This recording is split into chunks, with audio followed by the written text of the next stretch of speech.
Alright everyone, there's a very funny article archived, link in the description. New York Times decided to do its yearly presidential rankings. Now, I've always had a problem with all of these ranking lists that these so-called political scientists put out, and I'm not exactly sure which people they were polling and surveying on this one, but it's an absolute travesty in so many ways. Before people think, well, you're going to complain because Trump is dead last in it. Yeah, well, that definitely shows some bias. It shows somebody's a little bit cuckoo.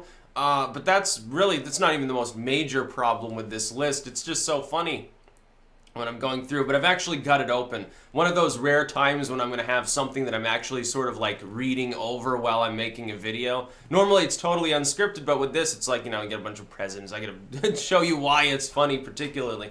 My first thought, of course, and this is common, I realize that I'm in the minority on this one, is FDR being anywhere in the top 10. FDR, who violated the Constitution to throw several 100,000 U.S. citizens in concentration camps. FDR, who allowed a bunch of materials to be sold to Nazi Germany when we were already in a war. FDR, who coddled the Russians, thus leading to the prelude to the Cold War situation that existed later, thinking that we needed to prop up a group that later became our most desperate enemy in the world. FDR, who created the modern military-industrial constant war footing by lasting so long in the presidency that people got used to the concept, oh yeah, the United States has to have like 2-3 times the actual effective tax rate we used to have in order to pay for this massive military expenditure. So, cry me a river, but I don't think FDR should be in the top 10. He was an okay president in many counts, but I mean, economically, there are a lot of people who say, well, he probably prolonged the Depression for half a decade. Other than having been president during the Second World War, therefore it's like, oh, America, hurrah, greatest generation stuff. There's really no reason to rank him strongly. There's really no reason for it. That and some infrastructural programs, like some of the river projects and dams that they built, that any president could have done that. So that's number one.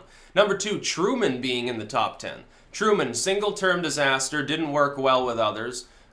Diplomatically okay, I guess. Ushering in, of course, that happy era by dropping a bomb on Hiroshima. That was a fun time immolating all those civilians. Wonderful move. And then, even though the fact that Japan was totally paralyzed, oh, we're going to drop another one. And you know why it was? It wasn't, oh, well, we got to be sure that they surrender. That was the cover story. The real story is that they wanted to test a second bomb design and see which one was better. That's the only reason they bombed Nagasaki. So I don't think that somebody who did such a thing, who was really a desperate, bitter individual by all counts, didn't get reelected because he sucked. I don't think that Harry Truman should be in the top 10. I'm sorry, but I just don't think so. Obama being in the top 10, above Ronald Reagan, actually. That's a very funny one. You see, the thing is, he was rated at number 18 last time they had this, which would be, more fitting, although I would put him a lot lower than that myself, like down near George W., because he's basically George W. with a D after his name. But he was down at a more sane level. Now he somehow is better than Ronald Reagan. Even Reagan being in the top 10 is questionable. He was basically a puppet and a figurehead. LBJ being in the top 10. Oh yeah, that dude who was also totally bigoted and fucked up in Vietnam. Ended up not even bother seeking re-election because even he felt guilty about how he had acted. That makes sense. Also, Clinton, get this, is ahead of John F. Kennedy, and John F. Kennedy is only a slot ahead of George Herbert Walker Bush. I don't know what's going on this list. It just doesn't make any sense. And you just go on through. Some of these people like Carter. Carter's always in the lower end of the mid-tier, and he doesn't deserve that. He was a better president. I would put Carter up maybe where George Herbert Walker is. I'd put Kennedy up around, I would replace Kennedy into Obama here.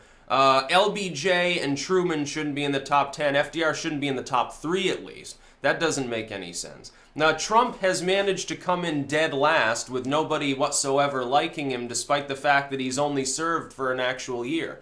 Now, can I ask anybody this? What so far has Trump actually demonstrably done that has harmed this country? I don't mean by opinion like, oh, well, Trump is a mean man. Trump has said a bigoted thing according to what the New York Times says. I don't mean that. I mean, has there been any demonstrable harm to the United States outside of the realm of we no longer suck up to Western Europe as much as we used to? and he prefers relations with China, or he prefers relations with some of the Gulf states, and it seems he has much better if it's about foreign policy. So far, he got applauded on Venezuela, although that was kind of a shoo-in.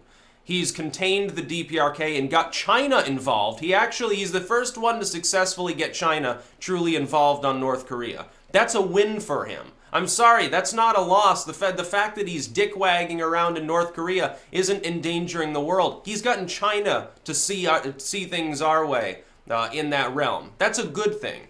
His tax proposal, despite being universally condemned by Democrats, ultimately is going to save a lot of people a lot of money and probably cause an economic boom in this country.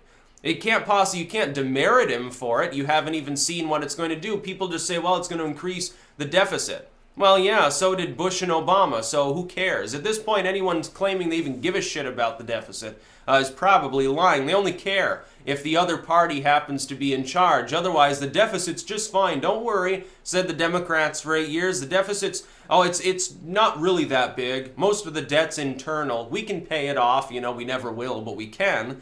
Don't worry about things too much. Trump comes along, the recovery starts going to middle America. I guess some of these political scientists, they just don't want small town America to recover or something. Maybe they're mad about that. What has he actually done? I don't mean, he said something off the wall. That's Trump's personality. Yeah, you're going to have to get used to his idea of governance. By the way, it was funny to see Andrew Jackson's legacy and Clinton's legacy both fall off a cliff in this list, and think about the reason why. Showing you that it's all situational.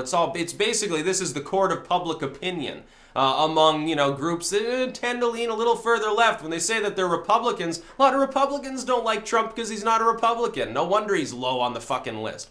By the way, George W. is not even in the bottom 10. The list can't possibly be taken seriously. George W. should round out the literal bottom here. Nixon's not on the bottom 10. What are you talking about? What are you talking about, dude? Trump is dead last. He's worse than James Buchanan. Certainly worse than Herbert Walker. I mean, come on. This makes absolutely no sense. Yeah, George Bush is up 5 points in the rankings. Okay, so the fact that he's said, well, I don't like Trump, gives him 5 extra points, I guess. To have Clinton ahead of JFK, I think, is probably the worst insult I've ever seen. To have Truman anywhere near the top 10 is crazy. Now, this presidential ranking list is absolutely insane. On partisan vote lines, Democrats ranked Ronald Reagan 9 places lower than Republicans, while Democrats place Obama 10 places higher. Well, yeah, of course. Yeah, Obama's going to be in the top 10 according to Democrats because he's a recent Democratic president. You look at the list, even if you go over to the Republican scholars, Trump is still near dead last. He's at he's at fifth, number 40. Which is pretty fucking funny. I'm not surprised about which president deserves to have his likeness carved next into Mount Rushmore's granite cliff? A lot of people say Franklin Roosevelt. Yeah, I think that would be probably a pretty bad idea.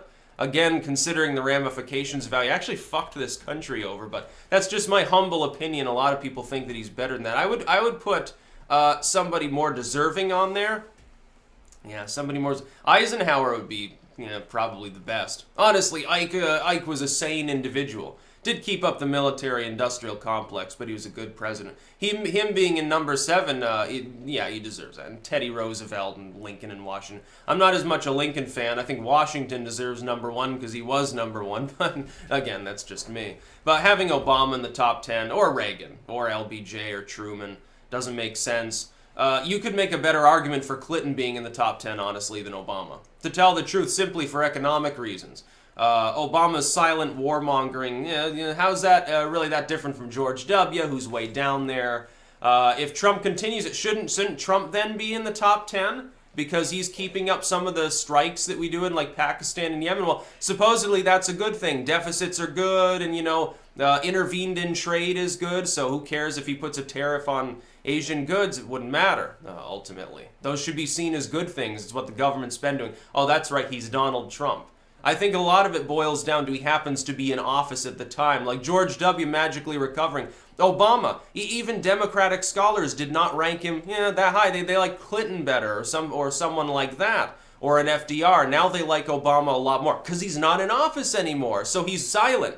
So see, things start reverting over time. People forget about the shitty stuff you did a little bit, I guess, over time. That's why George W. is not off the list bad. He should have a 0 on this list. Obviously, not quite the case. That's about all. Peace out.